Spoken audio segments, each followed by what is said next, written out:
한 해를 마감하는 2025년 마지막 주일입니다. 여러분에게 2025년도는 어떤 해였습니까? 아마 올해도 다사다난했겠죠.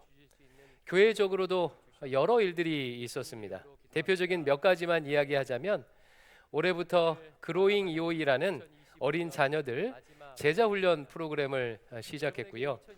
아우름 채플 리모델링도 올해 상반기에 완공을 했지요.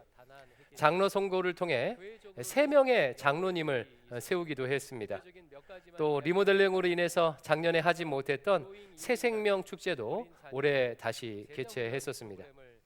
몇 가지만 들어도 많은 일들이 있었다는 것을 알 수 있지요. 그래서 그런지 올해는 유독 시간이 빨리 지나간 것 같습니다. 그러면 여러분 좀 질문을 바꿔보도록 하겠습니다. 조금 조심스러운 질문이지만 우리 교회가 올해 했던 여러 일들을 하나님께서는요 어떻게 보셨을까요?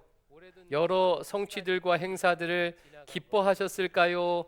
아니면 안타까워 하셨을까요? 대상을 바꿔서 자기 자신에게도 한번 물어보시기 바랍니다. 2025년 여러 가지 성취도 있고 실패처럼 보이는 일도 있었을 텐데 하나님께서 그 일을 어떻게 보셨을까? 자녀의 앞길이 잘 풀리거나 투자에 큰 성과를 올린 것은 하나님께서 기뻐하시고 사고를 당하거나 실패할 것 같은 일들은 하나님께서 못마땅해 하셨을까요? 아마 쉽게 대답할 수 없을 것입니다. 그 사건 자체로 기뻐하셨을 것이다, 싫어하셨을 것이다 라고 단정지어 말하기가 어렵지요. 그 이유는 하나님께서는 어떤 일의 성취 여부 자체로 평가하지 않는다는 것을 우리가 알기 때문입니다. 교회 리모델링이 잘 나왔어도 그 일로 인해 교회가 갈등하거나 성도들이 재정적인 고통을 겪었다면 하나님은 기뻐하지 않을 수도 있습니다.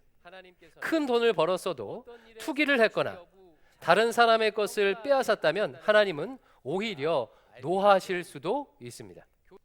하나님께서는 세상이 생각하는 성공을 기준으로 우리의 인생을 평가하지 않는다는 것을 우리는 잘 알고 있습니다. 그렇다면 여러분, 좀 더 구체적으로 하나님의 평가 기준은 무엇일까요? 다른 말로 하나님께서 신자에게 원하시는 삶은 어떤 삶일까요? 오늘은 이 질문에 대답하면서 한 해를 매조지해 보려고 합니다.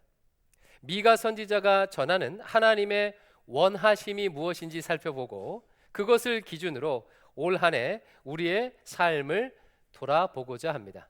다만 지난주에 여러분 미가서 묵상하면서 느꼈다시피요, 미가서 말씀은 굉장히 강하기 때문에 예레미야처럼 강합니다.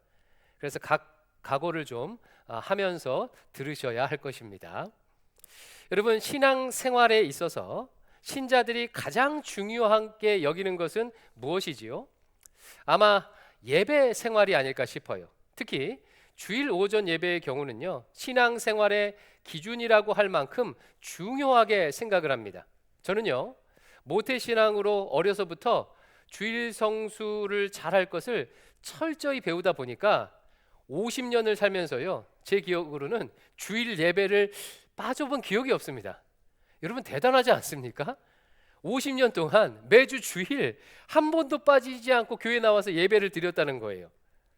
이처럼 우리에게 예배는 신자가 하나님을 향해 해야 하는 가장 기본적이고 중요한 신앙 생활로 여겨집니다. 그런데 여러분, 놀랍게도 오늘 본문은요, 이 예배보다도 더 중요한 것이 있다고 말해요. 그게 뭔지 좀 살펴보겠습니다. 오늘 말씀은요, 특별한 형식으로 선포된 말씀이에요. 마치 법정에서 재판을 하는 것처럼 재판 형식으로 된 말씀입니다. 6장 2절 말씀을요, 우리 세 번역으로 같이 한번 읽어볼게요. 어떤 형식인지. 시작. 너희 산들아, 땅을 바치고 있는 견고한 기둥들아, 나 주가 상세히 밝히는 고발을 들어보아라. 나 주의 고소에 귀를 기울여라. 나 주가 내 백성을 상대하여서 고소를 제기하였다. 내가 내 백성을 고발하고자 한다. 하늘의 법정에서 하나님께서 고소인, 고발인으로 이스라엘 백성들이 피고인으로 서 있습니다. 그리고 산과 땅이 배심원으로 있다는 거예요.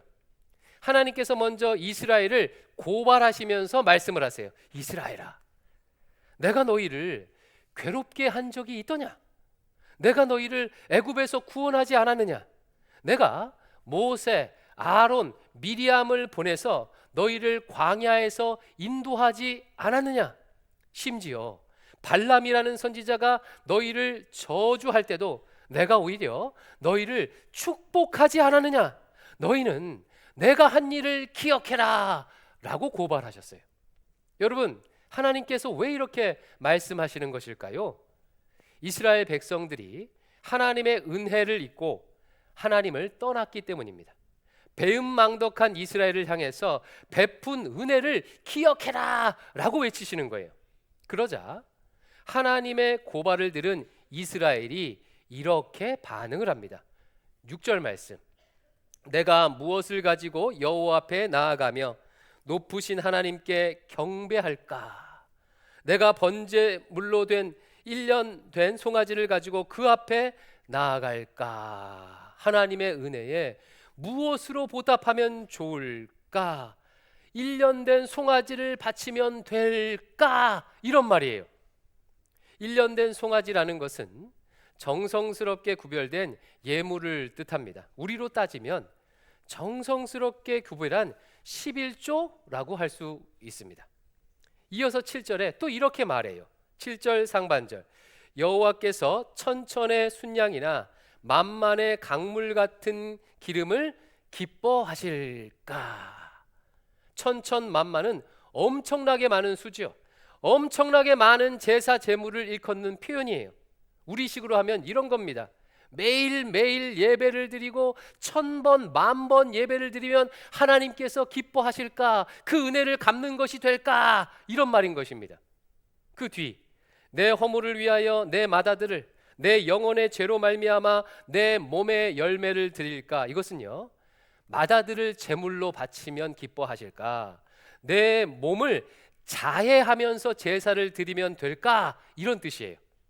자식을 제물로 바치거나 몸을 자해하는 방식은 이방 제사의 방식이죠.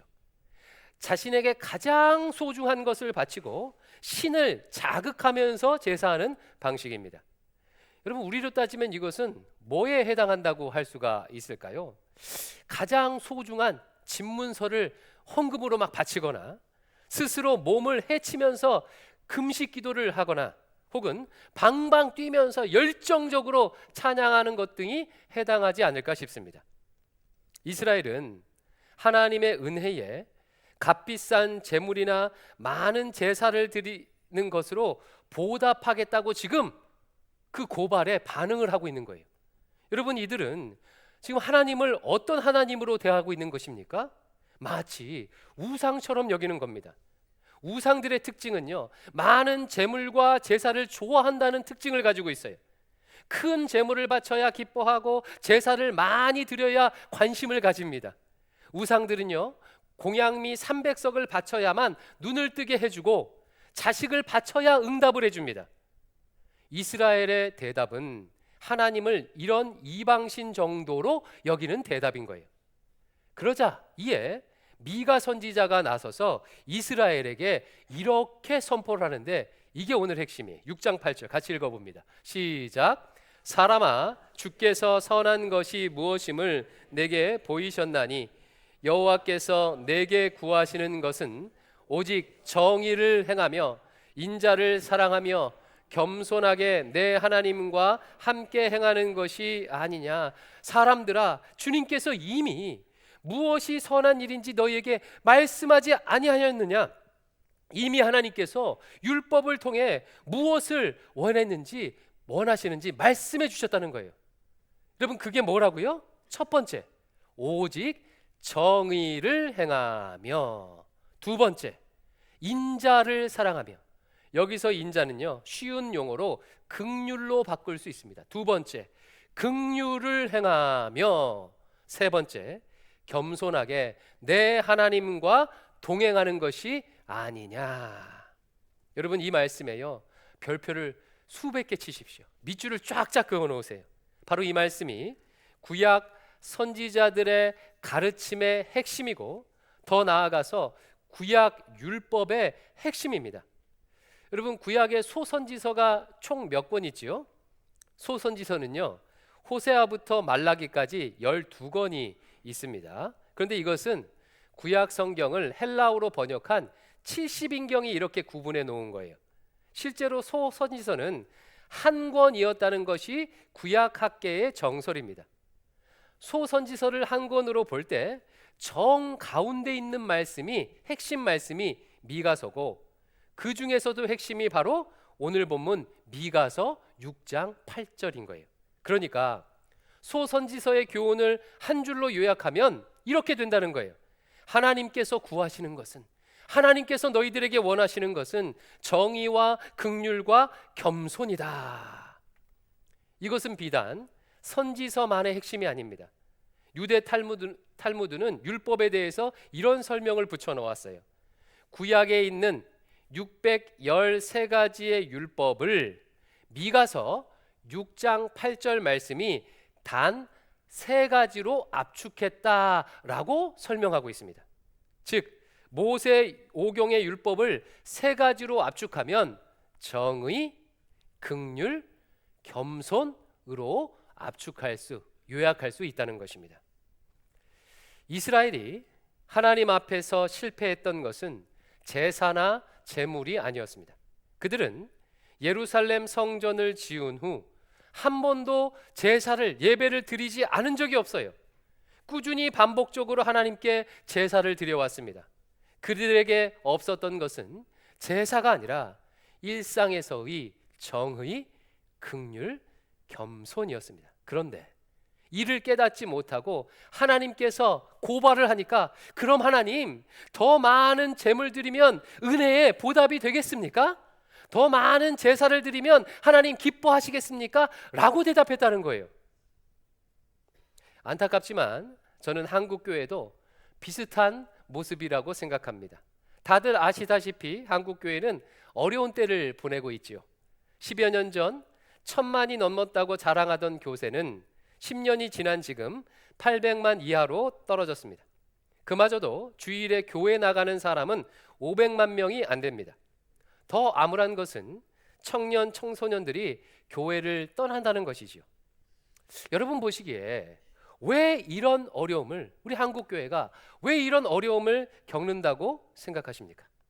우리가 그동안 예배를 소홀히 여겼기 때문일까요? 아니면 헌금 생활을 잘 못했기 때문일까요? 전혀 그렇지 않습니다. 한국 교회는요, 세상의 어떤 교회보다도 예배를 많이 드려요. 새벽 예배에 있는 교회는요, 한국 교회가 유일합니다. 헌금도 마찬가지예요. 다른 어떤 나라의 교회들보다도요, 헌금 생활에 열심을 냅니다. 그렇다면 여러분, 왜 이 지경이 되었을까요? 저는 오늘 말씀대로 우리가 정의, 긍휼, 겸손을 잃어버렸기 때문이라고 생각합니다. 올해 10월 새생명 축제를 앞두고 금요 기도회 때 양진일 목사님께서 오셔서 설교를 해주셨는데요. 설교 중에 이런 질문을 하셨어요. 여러분, 예배를 30년 동안 빠지지 않고 예배를 드린 사람과 예배를 한 번도 드리지 않는 사람의 삶이 똑같다면 그 예배가 무슨 의미가 있겠습니까? 설교를 매주 수십 년 동안 들은 사람과 설교를 한 번도 듣지 않는 사람의 삶이 똑같다면 그 설교는 무슨 의미가 있겠습니까? 라고 도전적인 질문을 주셨습니다. 지금 우리에게 부족한 것은 예배나 좋은 설교가 아니라 일상에서의 정의, 긍휼, 겸손이라는 것이죠. 그렇다면 여러분, 미가서가 말하는 정의와 긍휼과 겸손은 무엇일까요? 첫 번째, 정의라는 것은 여러 차례 말씀드렸지요. 히브리어로 미슈파트라고 하는데 사법적 정의, 구조적 정의를 의미합니다. 공정하게 재판하고 공정하게 상거래하는 것을 뜻해요. 뇌물을 받고 재판을 굽게 하거나 권력자들의 편을 들어서 재판하는 것이 아니라 공정하게 판결하는 겁니다. 상거래 역시 저울추를 속이는 것이 아니라 정직하게 상거래하는 것이 미슈파트입니다. 특히 이 정의는요, 약자들에게 중요해요. 부한자와 권력자들은요, 법이 도와주지 않더라도 자신의 권리를, 권한을 어느 정도 지킬 수가 있어요. 그러나 사회적 약자들의 경우는 법이 지켜주지 아니하면 도움받을 수 있는 방법이 어디에도 없습니다. 여러분, 그렇지 않습니까? 그래서 정의는 약자들에게 특별히 더 중요합니다. 다음으로 긍휼이라는 것은 히브리어로 헤세드라고 하는데요. 저를 따라 해볼까요? 헤세드.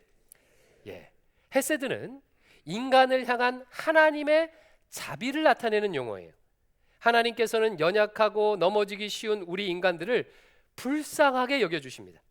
우리의 아픔과 고통을 그냥 두지 않으시고 함께하며 돌봐주세요. 이게 헤세드입니다. 긍휼을 행하라는 말은요, 일상의 삶에서 이 헤세드를 이웃에게 행하라는 말입니다. 가난, 외로움, 차별, 질병으로 인해 고통하는 이웃들을 외면하지 말고 그들의 아픔에 공감하며 자비를 베풀라는 거예요. 이 역시 약자들에게 중요합니다.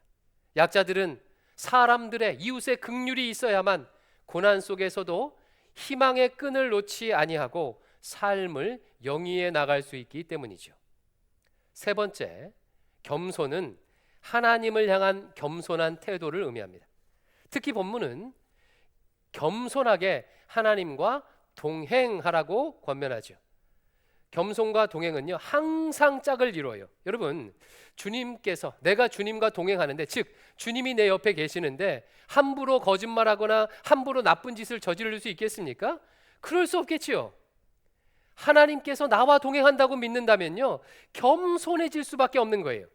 겸손과 동행은 항상 짝을 이룹니다. 이스라엘은요, 제사는 열심히 드렸지만 일상에서 이 세 가지를 잃어버렸던 거예요.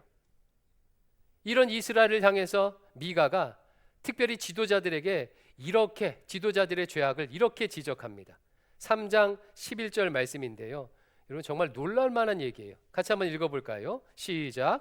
그들의 우두머리들은 뇌물을 위하여 재판하며 그들의 제사장들은 싹을 위하여 교훈하며 그들의 선지자는 돈을 위하여 점을 치면서도 여호와를 의뢰하여 이르기를 여호와께서 우리 중에 계시지 아니하냐, 재앙이 우리에게 임하지 아니하리라 하는도다. 이스라엘 지도자들이 어떻게 했다는 거예요? 여호와가 우리와 함께 계시지 아니하냐 기도를 하면서 지도자들이 뇌물을 받고 재판을 하고요, 제사장들이 돈을 위해서 말씀을 가르치고 선지자들도 돈을 위해서 사람들이 좋아할 만한 예언을 전했다는 겁니다. 지도자란 사람들이요, 정의, 긍휼, 겸손을 잃어버리고 온통 돈만 밝혔다는 거예요. 예루살렘에 대해서는요, 또 이렇게 지적을 해요. 3장 10절 말씀. 시온을 피로 예루살렘을 죄악으로 건축하는도다. 시온, 즉 예루살렘이 백성들의 피 위에 세워졌다고 고발하는 겁니다. 예루살렘 성이 세워지기 위해서 수많은 백성들이 세금을 바치고 부역에 동원되어야만 했어요. 이로 인해서 많은 사람들이 죽고 고통을 당했는데 이것을 지적한 겁니다. 여러분, 안타깝지만 우리의 자화상 같지 않습니까? 자화상 같지 않습니까? 목사로서요, 정말 부끄럽지만요, 목사님들이 돈 앞에 무너지는 경우가 너무나도 많습니다. 제가 작년 2024년에 충격을 받은 사건이 하나 있었어요. 한국교회에 많이 알려진 청교도 영성의 대가인 목사님이 있었는데요, 저는 평소 그분의 책을 좋아해서 나올 때마다 다 사서 읽었습니다. 근데 이분이 안타깝게도 이성 문제로 교회를 사임해야 했어요. 그런데 그것도 충격인데요, 더 충격적인 것은 그 교회를 사임하면서 전별금을 수십억을 받았다고 합니다. 제가 얼마나 부끄럽고 화가 나든지요, 그분의 책을요 싹 다 가다 그냥 버려버렸습니다. 이런 일들이 한둘이 아니죠. 교회 건물도 마찬가지 아닙니까? 마치 예루살렘 성이 백성들의 피 위에 세워진 것과 비슷해요. 필요 이상으로 수십억, 수백억짜리 예배당을 짓고 그 교회 성도들은 그 빚을 감당하기 위해 허덕입니다. 교인이 늘지 않으면 빚을 감당할 수 없으니 어떻게든 전도하여 사람 수를 늘려야 하고, 그래서 교인이 늘면 또 더 큰 건물을 짓는 악순환을 부흥이란 이름으로 반복해 왔던 것이 사실입니다. 상황이 이러해서 누군가 선지자적 목소리를 내면서 한국교회여 불의를 버려야 합니다. 한국교회여 정의를 행해야 합니다. 정의에 관심을 가져야 합니다. 약자들이 있는 낮은 곳으로 찾아가서 긍휼을 베풀어야 합니다 라고 외치면 금방 빨간 딱지를 붙이며 공격을 했습니다. 교회는 정의를 말하는 곳이 아니야. 교회에서는 영적인 이야기만 해야 하지, 성경 이야기만 말해야 하지 라고 했습니다. 여러분, 흥미로운 것은요, 미가 역시 당대에 그런 공격을 받았다는 것입니다. 2장 6절 말씀, 그들이 말하기를 너희는 예언하지 말라. 이것은 예언할 것이 아니거들 욕하는 말을 그치지 아니한다 하는도다. 이게 무슨 말이냐면요, 미가와 같은 참 선지자들이 이스라엘 향해 정의를 행하라고 외치고 불의를 지적하면서 심판을 외치니까 그거는 네가 말할 영역이 아니야, 그런 예언을 하지 마라 라고 했다는 거예요. 지금과 아주 유사하죠. 이와 같은 방식의 악순환이 계속되다 보니까 한국 교회가 이 사회에서 점점 더 외딴섬이 되어가고 신앙의 영역이 점점 더 축소되어 버렸습니다. 여러분, 그래서 젊은이들이 떠나는 것입니다. 내가 믿는 신앙이 교회 건물과 교회 조직에 갇혀 있는 것 같고 우물안 개구리가 되고 있는 것 같다고 느끼기 때문이에요. 신앙생활이라는 것이 그저 내가 욕망하는 것을 열심히 기도해서 응답받고 열심히 성경을 배워서 결국 교회 조직을 위해 봉사하는 것이 신앙의 전부인가라는 의문이 들기 때문입니다. 사랑하는 성도 여러분, 우리 주님께서 우리에게 어떻게 기도하라고 가르쳐 주셨습니까? 주기도문이 뭐라고 말하지요? 일용할 양식을 위해서 기도하라고 말씀하실 뿐만 아니라 그에 앞서서 먼저 뜻이 하늘에서 이루어진 것 같이 땅에서도 이루어지리다 라고 기도하라고 우리에게 가르쳐 주셨어요. 하늘의 뜻이 무엇입니까? 미가식으로 하면요, 정의가 실현되고 긍휼과 겸손이 가득한 세상이 펼쳐지는 거예요. 비단 교회 안에서뿐만 아니라 이 예배 시간뿐만 아니라 정치, 경제, 사회, 문화 모든 영역에서 우리의 일상의 모든 순간에서 하나님의 통치가 임하여서 정의와 긍휼과 겸손이 가득 차도록 기도하라는 것입니다. 참 신자는요, 이 비전을 가진 신자입니다. 만약 신자의 비전이 건강하고 장수하고 자식 잘 되고 좋은 집에서 살고 좋은 것 먹고 높이 올라가는 것뿐이라면 비신자와 다를 바가 뭐가 있겠습니까? 참 신앙은 비전의 범위가 나와 교회를 넘어섭니다. 온 세상이 정의로운 세상, 하나님의 공의와 정의가 이루어진 세상이 되기를 꿈꿉니다. 여러분, 미가의 비전을 한번 보십시오. 미가서 4장에 보면 미가가 마지막 날을 꿈꾸면서 이렇게 노래를 했어요. 세 번역으로 같이 한번 미가의 비전을 같이 읽어보겠습니다. 3절 4절 시작. 그날이 되면 주님께서 민족들 사이의 분쟁을 판결하시고 원근 각처에 있는 열강 사이의 갈등을 해결하실 것이니 나라마다 칼을 쳐서 보습을 만들고 창을 쳐서 낫을 만들 것이며 나라와 나라가 칼을 들고 서로를 치지 않을 것이며 다시는 군사훈련도 하지 않을 것이다. 사람마다 자기 포도나무와 무화과나무 아래 앉아서 평화롭게 살 것이다. 사람마다 아무런 위협을 받지 않으면서 살 것이다. 이것은 만군의 주님께서 약속하신 것이다. 여러분, 이게 무슨 말입니까? 그날이 되면 민족들 사이에 전쟁이 멈추고 칼과 창이 농기구로 바뀔 거라는 거예요. 세계 평화가 이루어질 것이란 말입니다. 사람마다 자기 포도나무를 가지고, 즉 자기만의 소득원을 가지고 하나님께서 지으신 자기 모습 그대로 자신의 꿈을 마음껏 펼칠 수 있게 될 거란 말입니다. 미가는요, 이런 세상을 꿈꾸었어요. 예수님께서 통치하심으로 공의와 정의가 실현된 하나님 나라를 꿈꾸었습니다. 죽어서 가는 천당 정도가 아니에요. 여러분, 예수 믿는다는 것은 이런 것들을 꿈꾸는 것을 말합니다. 각자 도생하는 세상, 승자 독식하는 세상에서 예수 잘 믿어 높은 고지에 올라가는 것을 꿈꾸는 것이 아니라 모두가 함께 더불어 잘 사는 세상, 차별과 가난이 끊기고 약자들이 인간다운 삶을 사는 세상, 정의로운 세상을 꿈꾸게 되는 것입니다. 이런 세상이 겨자씨처럼 자라나서 천국으로 이어지는 것입니다. 그러므로 사랑하는 성도 여러분, 한 해를 마감하며 교회와 자신을 돌아볼 때 정의와 긍휼과 겸손을 기준으로 삼으시기 바랍니다. 올 한 해 많이 힘들고 어려웠어도 예수 이름으로 정의를 위해 애쓰셨다면 하나님께서 원하시는 삶을 산 것입니다.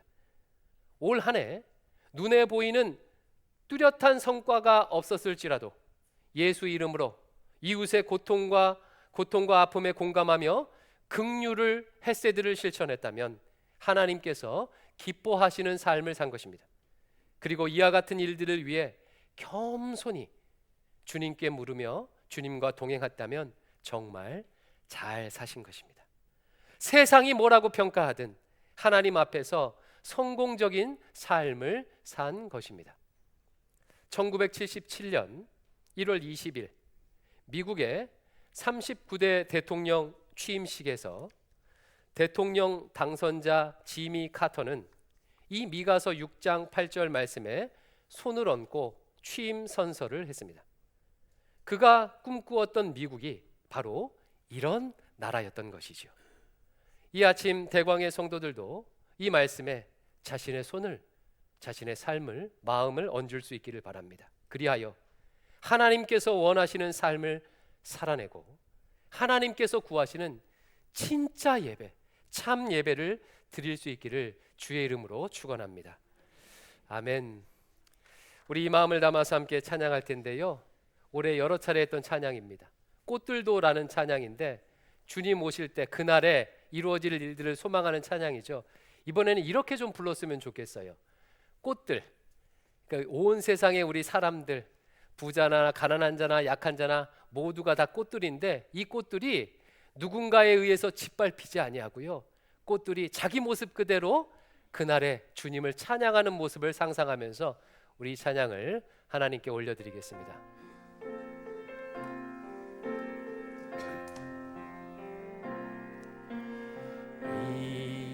이곳에 생명샘 솟아나 눈물 골짝 지나갈 때에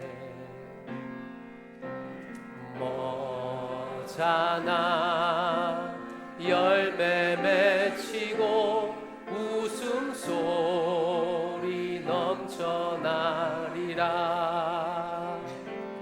꽃들도 구름도 바람도 넓은 바다도 찬양하라 찬양하라 예수를. 하늘을 울리며 노래해 나의 영혼아. 은혜의 주 은혜의 주 은혜의 주. 2절 그날에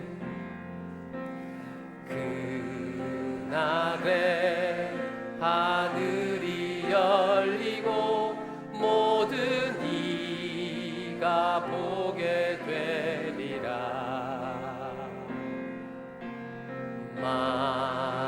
마침내 꽃들이 피고 영광의 주가 오리라. 꽃들도 구름도 바람도 넓은 바다도 찬양하라 찬양하라 예수를. 하늘을 울리며 노래해 나의 영혼아. 은혜 주 은혜 주. 우리의 삶을 축복하며 꽃들도 구름도 바람도 넓은 바다도 찬양하라 찬양하라 예수를.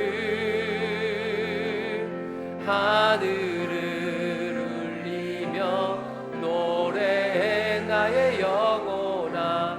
은혜 주 은혜. 우리 다시 한번 꿈꾸며 노래합시다. 꽃들도 구름도 바람도 넓은 바다도 찬양하라 찬양하라 예수를. 하늘을 울리며 노래해 나의 영혼아. 은혜 주 은혜. 우리 마지막으로 우리 한국교회를 축복하면서 꽃들도 구름도 바람도 넓은 바다도 찬양하라 찬양하라 예수를. 하늘을 울리며 노래해 나의 영혼아. 은혜 주 은혜 주 은혜 주. 우리 눈을 감고 우리 자신과 우리 교회를 축복하면서 기도하겠습니다. 사랑하는 성도 여러분, 예수님께서 우리를 죄와 사망의 권세에서 구원하신 이유는 기껏해야 죽어서 천당 가기 위해서입니까?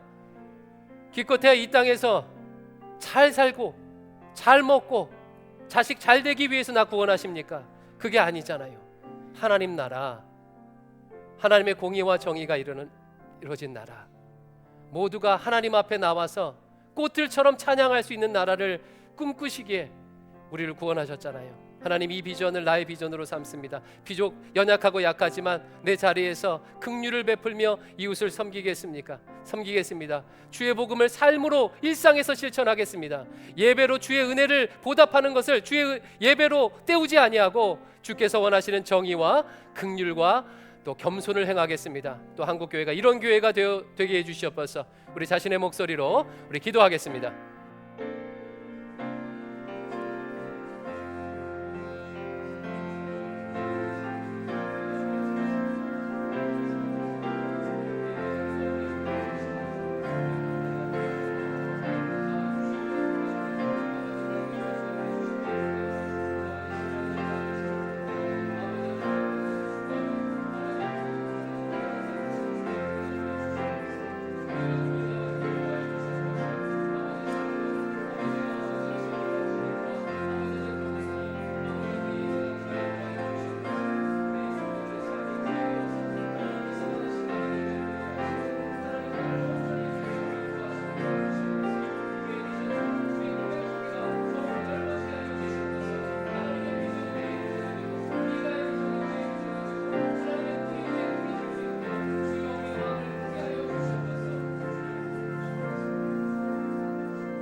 예수님 이름으로 기도합니다. 아멘.